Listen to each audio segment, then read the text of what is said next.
दोस्तों इस वीडियो में हम वन पंच मैन मांगा के चैप्टर 132 और 133 का रिव्यू करने वाले हैं, जिसका टाइटल है something huge and glorious being. और अगर आपने इससे पहले वाले चैप्टर्स नहीं देखे हैं तो उसकी प्लेलिस्ट की लिंक मैंने आपको कमेंट और डिस्क्रिप्शन बॉक्स में दे रखी है, तो आप वहां पर जाकर देख सकते हैं। तो जैसा कि पिछले चैप्टर में हमने देखा था कि सभी लोग हॉस्पिटल में से भागकर मॉन्स्टर एसोसिएशन वाली जगह पर निकल जाते हैं और लास्ट में मोनेको, साइतामा और फ्लैशी फ्लैश बहुत मजे करते हैं। तो चलिए इस चैप्टर को स्टार्ट करते हैं। चैप्टर की स्टार्टिंग में हम साइकोस को देखते हैं जो तात्सुमाकी के सामने खड़ी होती है और बोलती है, तात्सुमाकी कितना अच्छा दिखावा करती हो तुमने पूरे सरफेस को फाड़कर हमारे मॉन्स्टर एसोसिएशन को बाहर निकाल लिया।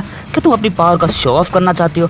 जब से तुमने मेरी उस पावर को देख लिया जो तुम्हें हरा सकती है, तब से तुम बहुत परेशान हो गई हो। तो दिखाओ अब आगे क्या करने वाली हो। और तात्सुमाकी उसकी बॉडी को देखकर सोचती है, क्या उसकी बॉडी का साइज पहले से ज़्यादा बड़ा हो गया। और तात्सुमाकी साइकोस के नीचे उस चिपचिपी चीज़ को देखती है और सोचती है, देखने से ऐसा लगता है वो इसकी मदद से पावर को खींच रही है। और बोलती है, ये बहुत अच्छा हुआ कि तुम अपने आप ही बाहर आ गई। और तात्सुमाकी मॉन्स्टर एसोसिएशन के बेस पर अटैक करने लगती है और बोलती है, अगर मैं इस चीज़ को तोड़ दूंगी तो तुम अपने आप ही कमज़ोर हो जाओगी। तो साइकोस बोलती है, मुझे पहले से पता था ऐसा कुछ होगा, तुम मेरी बात समझी नहीं है ना। पावर के मामले में मैं तुमसे बहुत ज़्यादा पावरफुल हूँ। और साइकोस अपने हाथ को ट्रायंगल शेप में बनाकर तात्सुमाकी पर हाइपर ट्रायंगल बीम से अटैक करती है। और जैसे ही वो अटैक समुंदर तक पहुंचता है तो अर्थ का सरफेस पूरा कट जाता है और हवा में उड़ने लगता है। लेकिन जैसे ही वो उसी जगह पर वापस आकर गिरता है तो उसके आसपास एक बहुत बड़ी सुनामी उठ जाती है। और ये देखकर तो तात्सुमाकी भी शॉक हो जाती है। तो साइकोस बोलती है, क्या बात है, क्या कमाल की पावर है। तो ये है मेरी नई पावर। और तात्सुमाकी सोचती है, ये क्या हुआ अभी, मुझे नहीं लगता उसे इतनी सारी एनर्जी सिर्फ मॉन्स्टर को एब्जॉर्ब करने से मिल रही होगी। आखिर अर्थ पर ऐसा क्या है जिसकी वजह से उसे ये पावर मिल रही है। और जेनोस उस अटैक को देखकर सोचता है, ये किस तरह का अटैक था, इसकी एनर्जी लेवल चेक करना इम्पॉसिबल है। आखिर ऐसा क्या है ऊपर जिससे तात्सुमाकी फाइट कर रही है। तो किंग बोलता है, मिस्टर जेनोस ये सब हमें मिस तात्सुमाकी पर छोड़ देना चाहिए, हमें इस बच्चे को लेकर जल्दी से निकल लेना चाहिए। उसके बाद साइकोस बोलती है, इसका मतलब वो जो बंदा मुझे मिला था वो असली था। तो तात्सुमाकी बोलती है, कौन सा बंदा। तो साइकोस बोलती है, तो तुम इस एनर्जी के पीछे का राज जानना चाहती हो। जैसा कि मैंने सोचा, इस पावर को देखकर तुम भी चिंता में आ गई हो। तुमने अपना जीतने का मौका खो दिया है तात्सुमाकी। मुझे ये पावर कमाल के क्रिएचर से मिली है और अब मेरे पास ऐसी पावर है जो तुमसे कई गुना ज़्यादा ताकतवर है। और साइकोस अपनी तब की बात याद करती है जब ओरोची उस पर कंट्रोल कर रहा होता है। तो साइकोस बोलती है, तुम मेरे गुलाम हो जो मेरी पावर को बढ़ाओगे, मैं तुम्हारी मास्टर हूँ। अरे ये चीज क्या है। और साइकोस के सामने एक बहुत बड़ा बॉल सामने आ जाता है और साइकोस सोचती है, ये चीज क्या है, क्या ये कोई ब्रेन सेल है या फिर ये कोई यूनिवर्स का हिस्सा है। इसका सरफेस बिल्कुल जुपिटर सरफेस जैसा दिख रहा है। कुछ तो है ये, जो भी है बहुत बड़ी चीज़ है। लेकिन अचानक टाइम रुक जाता है और वो चीज़ मेरी तरफ देखने लगी और अचानक मुझे डर भी लग रहा होता है। लेकिन उसी समय मेरे अंदर कुछ अजीब सी पावर बहने लगी और उसके बाद से मुझे मेरी डेस्टिनी के बारे में पता चल गया। तो तात्सुमाकी बोलती है, कैसी डेस्टिनी। तो साइकोस बोलती है, मैं इस पावर की मदद से मैं सभी जिंदा चीज़ की पावर को एब्जॉर्ब कर लूँगी ताकि मैं अपनी पावर को बढ़ा सकूं। और तुम सोच सकती हो इतनी सारी एनर्जी को एब्जॉर्ब करने के बाद मैं कितनी खतरनाक लाइफ फॉर्म बन जाऊंगी और शायद तक मैं एक प्लेनेट बन सकती हूँ या फिर मैं खुद एक अर्थ बन जाऊं। तो तात्सुमाकी बोलती है, हा, क्या तुम अर्थ बनना चाहती हो। तो साइकोस बोलती है, तुम समझ नहीं रही हो। तो तात्सुमाकी बोलती है, तुम अपनी पावर से एक एक चीज की एनर्जी को एब्जॉर्ब कर लोगी और पूरे यूनिवर्स में अकेली रहोगी, कितना बकवास प्लान है।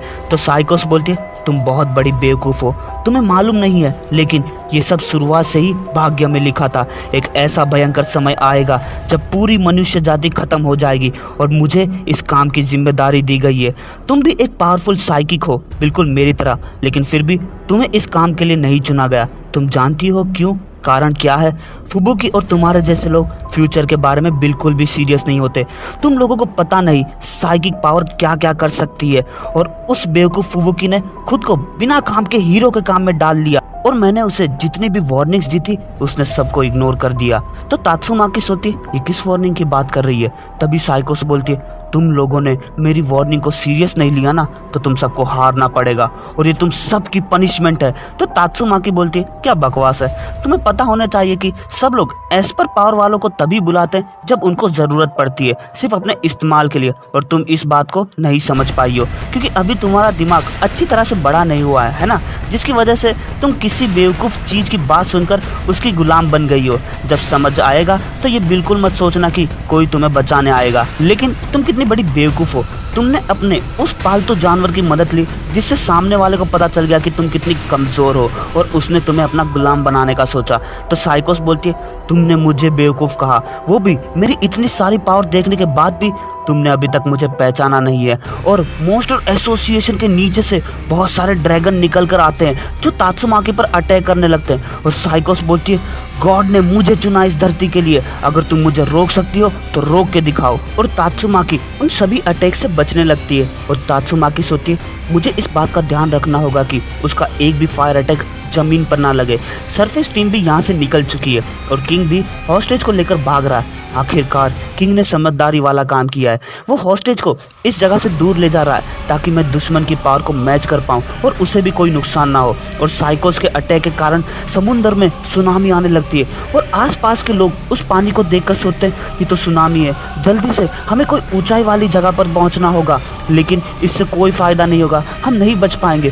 तभी अचानक उनके सामने पूरा पानी हवा में उड़ने लगता है और उस पानी के अंदर से बहुत सारे पत्थर निकलते हैं जो हवा में उड़ रहे होते हैं और उन सब पत्थर को तात्सुमाकी ने कंट्रोल करके रखा होता है और वो उन सभी पत्थर की मदद से साइकोस पर अटैक करती है। लेकिन साइकोस अपनी हाइपर बीम से उन पत्थर को डिस्ट्रॉय करने लगती है। लेकिन तभी तात्सुमाकी अपने पीछे से और दूसरी डायरेक्शन से एक बहुत बड़ा पत्थर निकालकर साइकोस पर अटैक करती है और जैसे ही वो पत्थर साइकोस के पास पहुंचता है तो वो उसके पूरे 2 हिस्से कर डालती है। लेकिन तभी तात्सुमाकी कुछ और पत्थर से साइकोस की बॉडी को कवर कर डालती है। लेकिन साइकोस अपनी पावर से उन सभी पत्थर को हटा डालती है और बोलती है बस तुम्हारे पास इतनी ही पावर है। और तभी तात्सुमाकी और साइकोस एक दूसरे पर अटैक करते हैं और आसमान में एक बहुत बड़ा तूफान बनने लगता है और उसके अंदर बहुत सारी बिजली चमक रही होती है और सिटी साइड के लोग उस चीज़ से दूर भाग रहे होते हैं और वहाँ पर लाइटनिंग मैक्स और स्नेक भी पहुँच जाते हैं। तो लाइटनिंग मैक्स बोलता है कितना बड़ा मॉन्स्टर है, उसकी वो लाल पूंछ तो देखो, ऐसा लगता है जरूर वो मॉन्स्टर एसोसिएशन का बॉस होगा। एक मिनट, क्या वो ग्रीन लाइट तात्सुमाकी की है?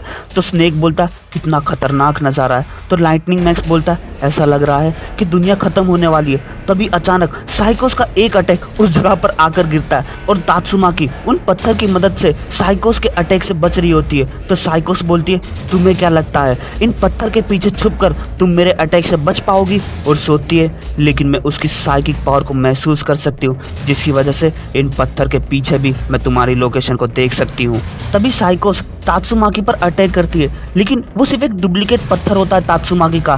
तभी तात्सुमाकी बोलती है आखिरकार तुम मेरे जाल में फंसी गई ना। और साइकोस तात्सुमाकी को ढूंढने लगती है और तात्सुमाकी उसकी बॉडी में घुसकर बोलती है ओह ये चीज़ तो अंदर से खाली पड़ी है। और साइकोस उसे पकड़ने की कोशिश करती है लेकिन तभी तात्सुमाकी साइकोस के मुंह से बाहर निकलती है और बोलती है अलविदा बड़ी पेपर बॉल। और तात्सुमाकी ने साइकोस की पूरी बॉडी को मोड़ दिया होता है और हमें बताते हैं कि साइकोस और ओरोची की मिक्सचर बॉडी एक बहुत बड़े बैरियर से कवर थी, लेकिन एक ऐसी भी जगह थी जिस पर बैरियर नहीं था। और तात्सुमाकी उड़कर मॉन्स्टर एसोसिएशन के हाइड आउट में घुस जाती है और हमें बताते हैं कि साइकोस जिन सब चीज़ों से पावर को एब्जॉर्ब कर रही थी तो तात्सुमाकी भी साइकोस की उसी पावर का हिस्सा बनकर उसकी बॉडी में घुस जाती है।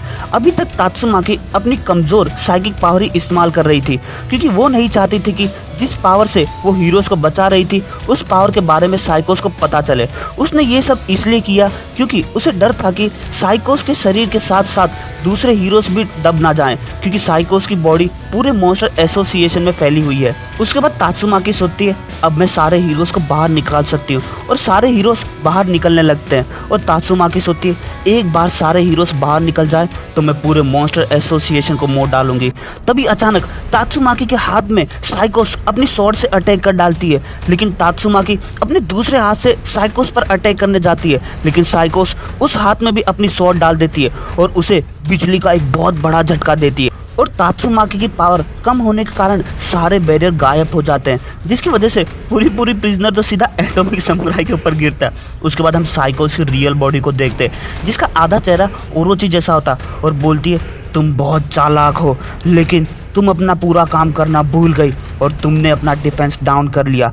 चिंता मत करो, अभी जैसी तुम्हारी हालत है वैसी हालत में तुम्हारी बहन भी आने वाली है। लो अब चखो मेरे गुस्से का स्वाद। और साइकोस अपनी बॉडी के बीच में से एक बहुत बड़ा लाइट बॉल बनाने लगती है, लेकिन तभी नीचे से एक लेजर ऊपर की तरफ आती है जो सीधा साइकोस के अटैक से टकरा जाती है और उसके अटैक को डिफ्लेक्ट कर डालती है। ये देखकर साइकोस शॉक हो जाती है और उस अटैक के कारण तात्सुमाकी साइकोस की स्वॉर्ड से बाहर निकल जाती है और वो अटैक आसमान में जाकर टकरा जाते हैं। तो साइकोस बोलती है अब कौन आ गया बीच में। तभी मॉन्स्टर एसोसिएशन की तरफ कुछ बढ़ने लगता है और वो जेनोस होता है, जिसके पीछे से बहुत ज्यादा पावर निकल रही होती है और वो उड़ रहा होता है। तभी टेरियो बोलता है किंग एक बार उधर देखो। तो स्नेक बोलता आसमान में कुछ तो चमकने लगा है। तो लाइटनिंग मैक्स बोलता अरे ये तो ब्लू ड्रैगन है।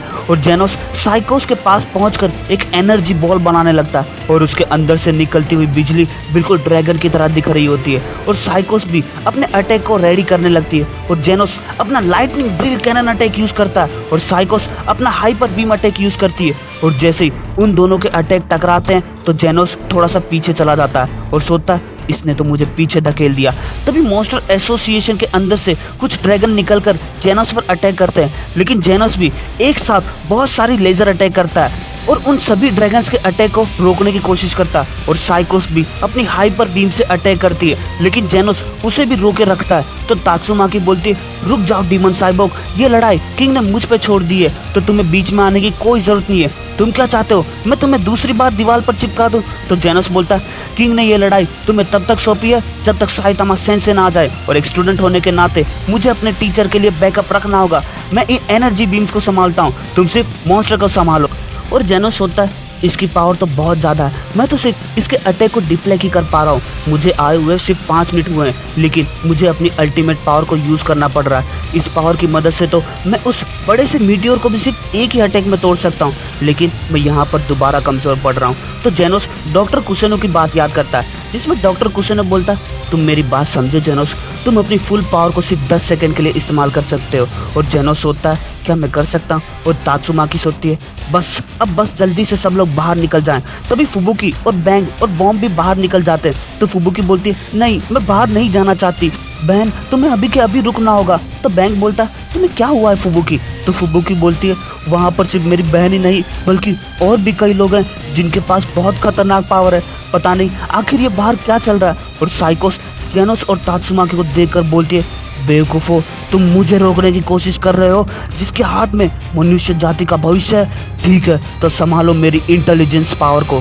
अगले पैनल में हम साइतामा और मोनेको को देखते हैं और वो लोग अभी भी फ्लैशी फ्लैश को बाहर निकाल रहे होते हैं। तो साइतामा बोलता अरे यार भूख लग रही है। तो मोनेको बोलती है मुझे भी। तो फ्लैशी फ्लैश बोलता अपने हाथ चलाते रहो। तभी मोनेको अपनी बॉडी के बेल्ट को टाइट कर लेती है। तो साइतामा बोलता है ये तुम क्या कर रही हो?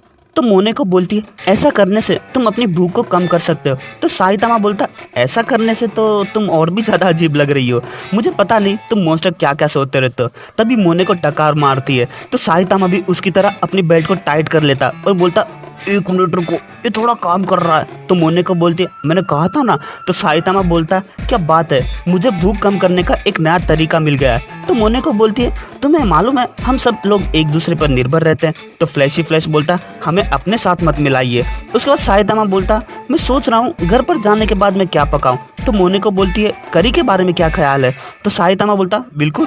और फ्लैशी फ्लैश होता है मैं कम से कम एक बात के लिए खुश हो सकता हूँ कि मुझे किसी ने भी अभी तक इतनी बुरी हालत में नहीं देखा है।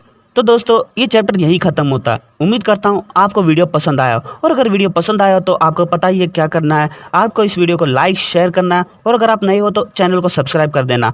वीडियो देखने के लिए शुक्रिया, मिलते हैं आपसे अगले वीडियो में, तब तक के लिए मज़े करो।